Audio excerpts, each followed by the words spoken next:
Assalamualaikum warahmatullahi wabarakatuh. Hari ini kita akan melanjutkan materi terakhir dari PPh pasal 21, yaitu membahas tentang hak dan kewajiban pemotong PPh pasal 21, juga dari sisi hak dan kewajiban penerima penghasilan yang dipotong PPh pasal 21. Ya, kemudian kita kemarin telah melakukan perhitungan PPh 21 untuk berbagai macam jenis objek PPh pasal 21.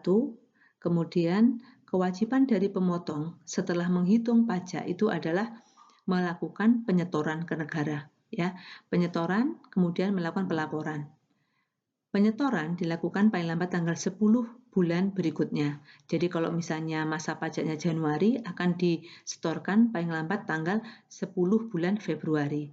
Setelah disetorkan ke kantor pos atau bank, pajak yang dipotong dari pegawai tadi, pemotong pajak wajib melapor melalui SPT Masa PPh pasal 21, di mana kewajiban melapor ini terakhir paling lambat adalah tanggal 20 bulan berikutnya. Ya, jadi kalau tadi masa pajak Januari disetor paling lambat 10 Februari, paling lambat dilaporkan, jadi dalam bentuk surat pemberitahuan pajak itu 20 hari setelah masa pajak berakhir. Nah, fokus kita adalah bagaimana perusahaan harus membuat bukti potong ketika dia sudah memotong dari karyawan, baik tetap maupun tidak tetap, bukan pegawai juga, ya, peserta kegiatan dan seterusnya.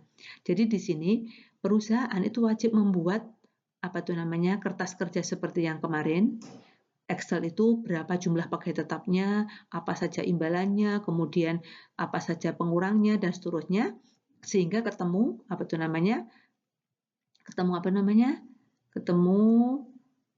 berapa PPh pasal 21 yang harus disetor ke negara. Kemudian membuat catatan tersebut dalam kertas kerja, menyimpan catatan, kemudian membuat bukti potong. Lah, bukti potong ini sebenarnya dibuat sebelum kita store, ya. Jadi begitu perusahaan itu melakukan pembayaran kepada pegawai maupun bukan pegawai, harus membuat bukti potong. Tetapi untuk pegawai tetap, ya, bukti potong itu dibuat setahun sekali, ya, tidak dibuat setiap bulan. Pegawai tetap kan diberikan gaji setiap bulan. Setiap bulan tidak perlu pemberi penghasilan itu membuat bukti potong, karena bukti potong bagi pegawai tetap itu baru dipakai atau mau dipakai oleh WP ketika di akhir tahun pegawai tersebut akan melakukan pelaporan SPT tahunan untuk orang pribadi tersebut. Sehingga perusahaan tidak setiap bulan memberikan bukti potong, tapi setiap akhir tahun atau ketika ada pegawai tetap yang melakukan resign atau mengundurkan diri atau di PHK, berhenti tidak di akhir tahun pajak, maka pada bulan di mana dia itu melakukan resign, maka dia akan diberikan bukti potong paling lama 1 bulan. Apa toh gunanya bukti potong? Bukti potong itu bagi pemberi kerja adalah untuk menunjukkan bahwa dia selaku pemberi penghasilan telah memotong pajak. Kemudian bagi penerima penghasilan, bukti potong itu berguna untuk membuktikan bahwa dia telah membayar pajak atas imbalan yang diberikan oleh perusahaan, di mana nanti akan dilaporkan oleh WP pegawai tersebut, ya. Jadi oleh orang pribadi tersebut sebagai pegawai akan melaporkan sendiri di akhir tahun, ya. Akan melaporkan sebagai WPOP orang pribadi.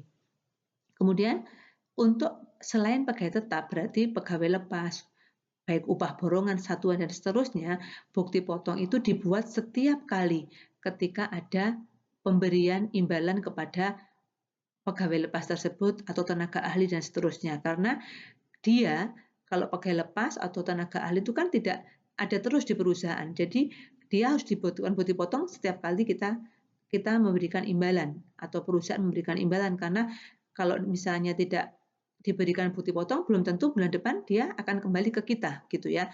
Jadi dia akan diberikan bukti potong setiap kali terjadi pembayaran. Itu bagi pihak yang bukan pegawai tetap, ya. Kemudian berikutnya bukti pemotongan itu seperti ini contohnya, ya. Formulir 1721A1 itu untuk pegawai swasta, pegawai tetap swasta. Nanti akan kita praktekkan pada waktu kita membuat bukti potong di praktikum perpajakan ya semester depan. Kemudian ini adalah bukti potong untuk pegawai lepas, tenaga ahli, bukan pegawai dan seterusnya di sini yang tidak final. Sedangkan ketika perusahaan memberikan pesangon, imbalan dalam bentuk yang lainnya yang akan terkena final, itu bukti potongnya ini. Ya, semuanya nanti akan ada waktu kita praktikum perpajakan. Nah, sekarang apa kewajiban bagi penerima penghasilan? Artinya kewajiban dari pegawai yang memberikan jasa kepada perusahaan, dia wajib punya NPWP. Kemudian sebagai wajib pajak, maka dia di akhir tahun dia akan menghitung, menyetor dan melaporkan pajak berdasarkan bukti potong yang diterima dari pemberi kerja. Ya, jadi kemudian dia di awal kerjanya pasti menyerahkan surat pernyataan tanggungan keluarga untuk dijadikan bahan perusahaan menghitung PTKP. Ketika ada perubahan jumlah keluarga, apakah dia punya dari tidak kawin menjadi kawin, setelah kawin punya anak, 1, 2, dan 3 itu harus memberikan laporan perubahan data sehingga PTKP yang dimasukkan dalam proses perhitungan PPh Datu itu benar ya. Gitu. Kewajiban penerima penghasilan. Kemudian ini akan saya terangkan nanti kalau praktikum perpajakan ya, sampai untuk khusus PPh 21 itu kewajiban dari pemberi kerja, ini fokusnya adalah dia akan menghitung pajak, kemudian membuat bukti potong, kemudian menyetor, kemudian melapor. Itu bagi pemberi kerja ya. Saya kira cukup hari ini untuk pembahasan akhir dari PPh pasal 21. Nah, kemudian nanti mahasiswa setelah absen di LMS wajib menanggapi topik yang akan saya sampaikan di forum sehingga bisa menambah nilai. Semakin cepat kamu merespon berarti itu semakin bagus nilainya ya. Nanti akan saya lihat di LMS, silahkan dilihat di forum ya. Di forum nanti akan saya cantumkan di LMS. Silahkan dibaca. Ini dibaca disimak video ini kemudian kamu mengisi forum. Ya betul forum ya. Sudah selesai.